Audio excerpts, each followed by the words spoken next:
నాకు books printing ఉంది కదా మేడం. ఓకే. అయితే ఆ బుక్స్ ప్రింటింగ్ కూడా పిల్లలు రాసే కథలు పంపిస్తారు. దాన్ని డీటీపీ చేసి అదంతా చదివి దానికి బొమ్మ కార్టూన్ గానీ, బొమ్మ గానీ ఎయటం.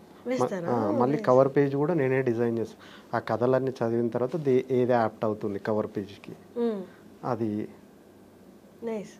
పిల్లలయి చాలా ఉన్నాయి మేడం. ఒక 150 దాకా ఉన్నాయి. మళ్ళీ ఇప్పుడు ప్రెజెంట్ గోండీ భాష అని చెప్పేసి అది మనం చేస్తున్నాం మేడం.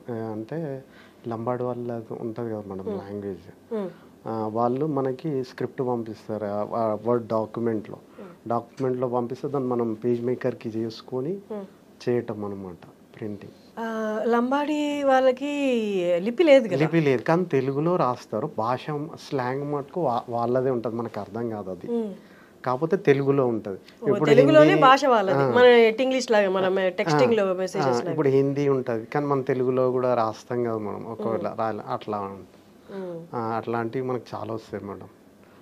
వాళ్ళు ఫోన్ చేసి అడుగుతారు, సార్ ఇది మా జాతి గురించి ఇది చేస్తున్న కార్యక్రమం సార్, మీరు కొంచెం సపోర్ట్ చేయాలని. అంటే అందులో కొంత అనుభవం ఉన్న వాళ్ళు అది కన్వర్షన్ చేయగలుగుతారు మేడం. అది అందరికీ అది కన్వర్షన్ జంప్ అయిపోతాయి అనమాట అట్లా. అది వాటికి సంబంధించిన బొమ్మలు వేయటం, ఆర్ట్స్ చేయటం చేస్తాం.